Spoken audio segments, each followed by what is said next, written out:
Thank you so much, Pastor Kenny, for taking a few moments to Yeah. go ahead and answer some questions about leadership.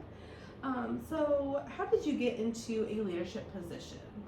Well, my career has always been within church world, so in ministry, and I started as some might say like at the bottom of the totem pole. So in middle school and high school, even just began by like cleaning in my church and things like that, and that evolved in my last couple of years of high school into an actual hired position where I began to work for as an assistant for one of the pastors. So that was kind of my foot in the door, so to speak, and many of my giftings like that God has given me and that I've cultivated over the years have had to do with leadership. I'm kind of like what some people refer to as like, oh, you're a natural born leader or whatever. You know, we all have, the Bible says we all have different gifts, and so that happens to be one of mine. And so in any situation I've ever been in, like I've often been called upon to step into leadership roles.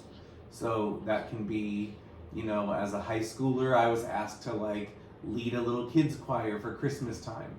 Or that can be like as a worship pastor, I was also asked to like take on oversight of our facilities team, and the worship and maintenance have nothing to do with each other, but there was a need for leadership, and so I was like willing to serve in that way. So I would say I stepped into leadership out of seeing a need and wanting to try and help meet that need. I don't really particularly care like what area of ministry it's been in.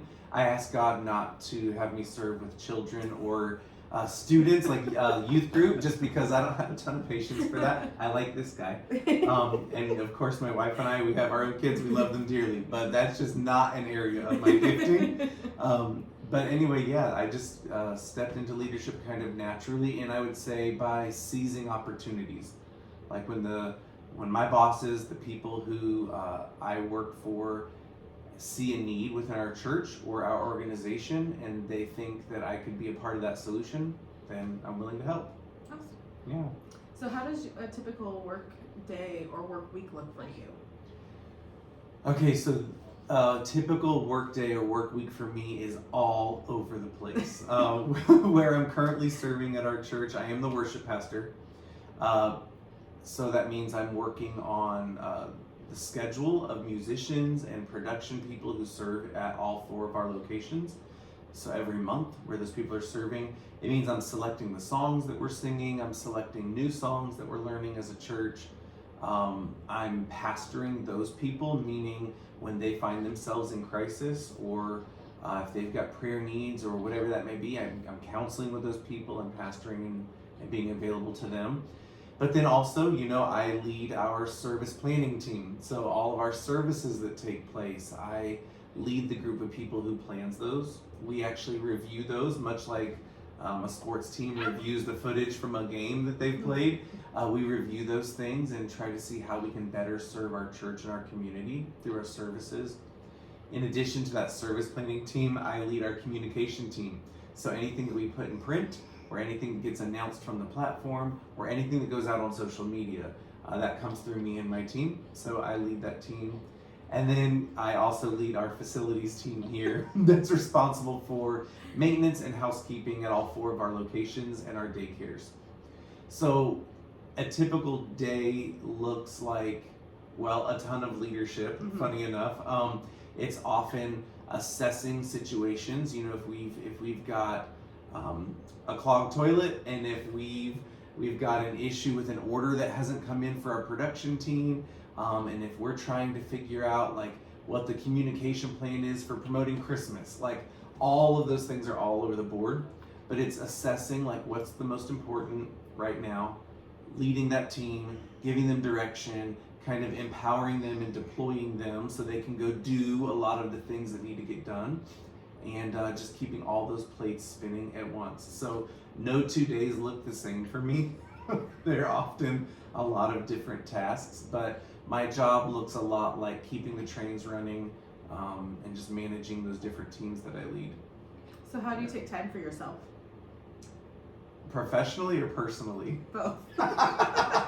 Yeah, okay, so professionally, like when I'm starting to feel a little bit of burnout, let's say it's been a really heavy day, leadership wise at my job, and things just every task seems like I'm running into a wall. I'll take 5 minutes and like I'll do a loop outside the campus, like just to get outside my office, get some fresh air. So I just like take that moment. I often find that when I do that, I return a better leader. Like let me get some clarity here. Let me get some walking in. Getting my body in motion sometimes just gets me thinking more clearly again. Personally, I just do my best to calendar my time. So even as a pastor, we work all day on Sundays. So Fridays are a day off for us. I do my best, like even in my personal life, to just schedule that day as though there's nothing happening on that day. I do that because you can manage your time, or your time will manage you. And so Chelsea and I, we manage our time in that way. And so sometimes that means like, hey, I haven't seen my mom in a couple weeks. We're gonna plan to take the kids over to see my mom on that day. And sometimes when we have something Thursday night and we have something Sunday afternoon and Saturday's starting to fill up, I will literally create a calendar item on our shared calendar for Friday that says we're doing nothing. So we just kind of have to plan for it. Like some people are natural planners, other people are not. But I find when you don't plan to have time for yourself, it doesn't just naturally happen. Like naturally what happens is our schedules fill up. So that's what we do. Good. You mentioned burnout, which I never even thought about. So you mentioned taking a walk. What other ways can you put in your life that you don't have burnout, especially when you have all that on your plate? Sure. I think for me, it's carving out time. I kind of do, this sounds really, really, really stupid, but I almost do like a self check-in every couple of months.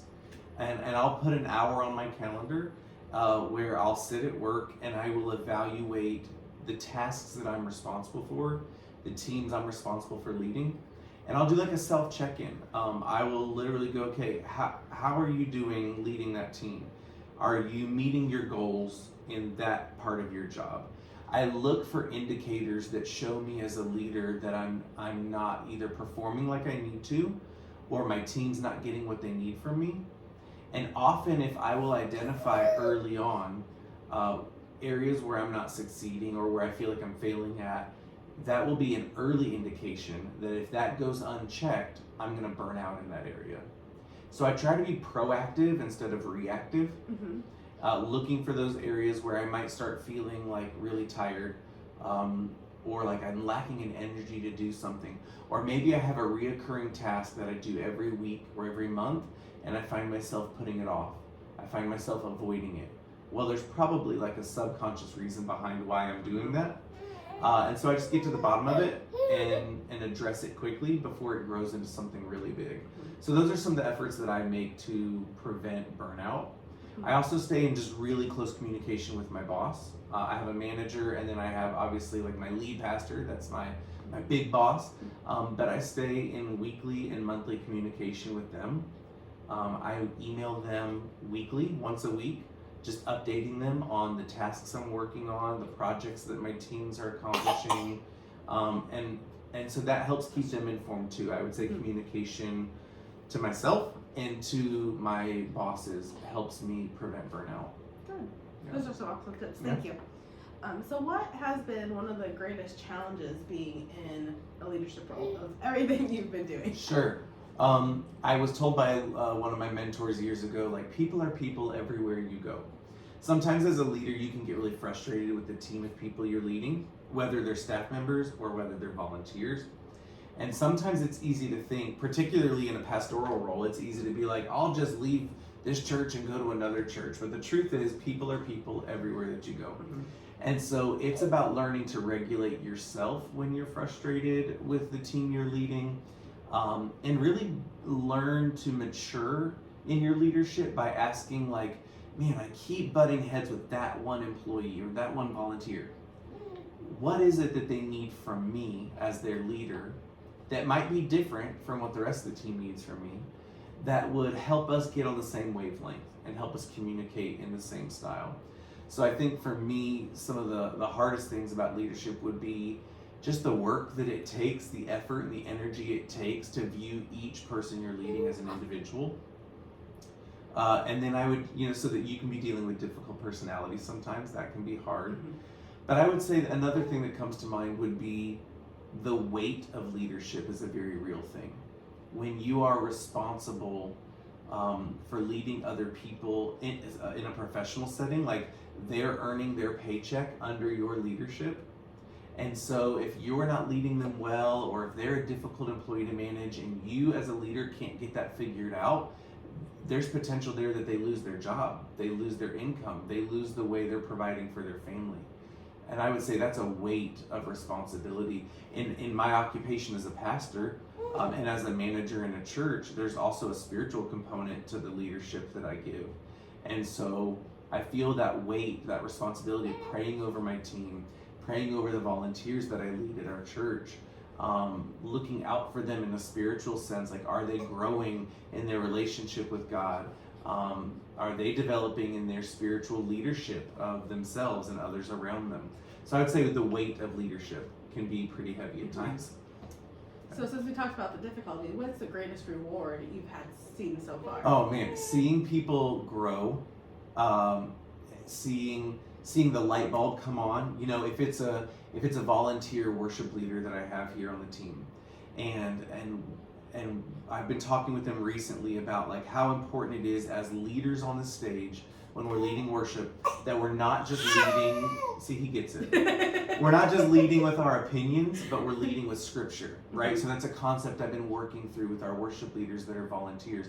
And when I see that light bulb comes on for them, and like they're in the middle of a song and they begin to just share a scripture that ties in with the lyrics of the song that we're singing, and I'm like, that's what I'm talking about. Like that's such a rewarding moment because you're seeing them grow in their leadership. So I would just say across the board, like when I see people developing and becoming better at what God's gifted them to do, and I've played like a small role in that or had something small to do with that, that's really exciting. That's awesome. That's awesome. So where do you see yourself in the next 3 to 5 years? I think I kind of always see myself serving in the church. I'll serve churches however God asks me to. But as I get older, I'm about to turn 41. And so as I get older, I'm learning that there are some like specific areas of ministry that God has created me to serve in. I think that's a part of like maturing and learning more about yourself and learning to be honest with yourself, right? Like I know I'm not cut out to serve in kids or in youth group, but I think I am really created to be a manager and to keep all the trains moving on time. Like I said, a lot of plates spinning. I'm good at like triaging a situation and prioritizing what needs to be addressed in what order. And so I think in the next 3 to 5 years, I see myself continuing to serve in leadership roles.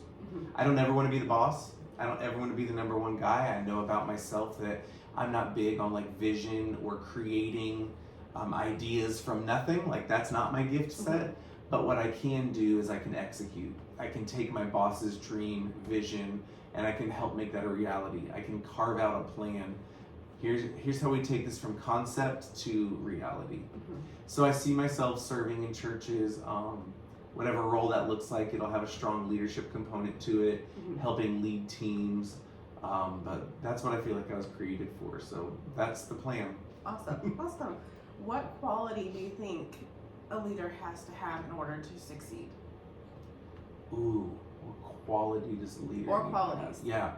Yeah, I'd say there's multiple, right? But I would say the ability to be decisive. Oftentimes when you're the leader, there are any number of people waiting on you to make a decision. So that's not to say that people who tend to be indecisive can't be leaders, but they probably need to be able to work towards speeding up that process time and become decisive. I think you need to have a strong intuition. You need to be able to assess a situation and know what's right, what's wrong, what's probably going to be the best plan. You need to be teachable, and sometimes that looks like you learning just from your own mistakes. You need to be honest with yourself so that when you're reviewing mistakes, the things that didn't work, you can learn from that and go, okay, we're going to do that differently next time. I think you need to have a deep care for people. whether you're working for a corporation in the marketplace, or whether you're working at a church, or whether you're working at a non-for-profit, understanding that the people you're leading, there's a story there, there's a family represented there, there's a history there, there's a life there. And it's your job to lead that person holistically, not just out of like what they can do for you. So I think honesty and integrity are critical. I learned a long time ago, when you're leading people, to lead them honest and kind. And what I mean in application is you cannot avoid hard conversations. You need to be willing to be honest, but do it kind. And so many times people think that being honest means being brutal, and that's not true. So those are just some of the things, the characteristics, things that I think leaders need to possess. So how would you handle a situation, maybe you've already had this happen to you, where someone tries to go at your integrity or, something about you, and you know that's not who you are or what you're about, but you have that person attacking you? Yeah, I think I try to follow what we consider to be a biblical model and like approach that person through conversation, just me and them. Depending on the accusation or depending on how public the accusation, at times I will skip that personal conversation because they've displayed that I can't trust their motives. So sometimes I'll just go straight to adding a third party to our conversation for accountability for myself and for them. I'll often revert to nonverbal communication, meaning I'll have things in writing from that point forward. And if there does need to be a verbal conversation, again, having that third party there with us. And then, I don't know if this speaks directly to the question you're asking, but I would just say learning to recognize as a leader when somebody is no longer like meant to be in your circle. Like maybe it's time that you part ways. And so I've learned in my leadership over the years to learn to do that kindly, but to be very honest and very clear, and just say, hey, like, doesn't seem like this is working out anymore, and that's okay. Like, God's got something different for you, and God's got something different for me. I also, on a very practical level, I've learned to be a record keeper. I've learned to keep my calendar very accurate because my administrative assistant knows where I'm at all times. I have all kinds of accountability systems built into all of my technology. My wife has the ability to look on her phone and know where I'm at all times. So I think I've tried to be, again, proactive about things when somebody might call you into question over something that's an integrity issue or an honesty issue. I've got some boundaries and some ways to keep myself safe in place that can immediately refute those accusations. It's tough to think that way. You don't want to walk around thinking like, is Jessica going to accuse me of something awful in this situation? But there's also something to be said as a leader for just exercising some wisdom and having some systems in place that kind of safeguard you a little bit from accusations that might come one day. Good tips, absolutely. And then my last question to you is, how do you prioritize your own professional and personal development and growth as a leader?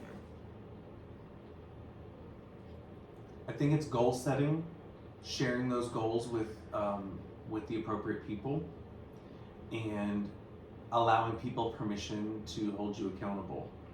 So I just bought a treadmill last night because I know the winter months are coming and I'm not going to go jogging outside for exercise anymore. But I also know that when I don't exercise, my blood pressure goes up and my heart rate goes up and my cholesterol goes up, and those aren't the things I want going up. So I bought a treadmill and told my wife, like, here's my plan. I want to do this so many times a week for so long, and if you see me slacking on that, I'm asking you to help keep me accountable. In the same way, professionally, we have a process in place here where we actually set annual goals, and then we touch base with our managers throughout the year. How are you achieving those goals?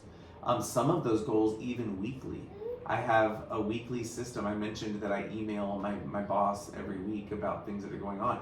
That includes my time in prayer, my time reading the Bible, the people that I've contacted in our church to pray for. There's just different goals throughout my week, and that's updated on a weekly basis.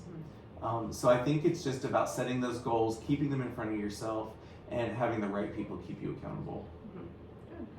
Well, thank you so much for taking the time to speak with me. Yeah, and you're welcome. giving me those, tips and advice on leadership. And I just have to say that in the interactions that we've had with you, like, you've been a man of your word. You've showed integrity. Thank you. You definitely have a leadership role, and you step into that position full force. Yeah. And you don't, if something's not working, you figure out a way Yeah. to get it to work. So Yeah. Well, thank you. we appreciate that. Yeah.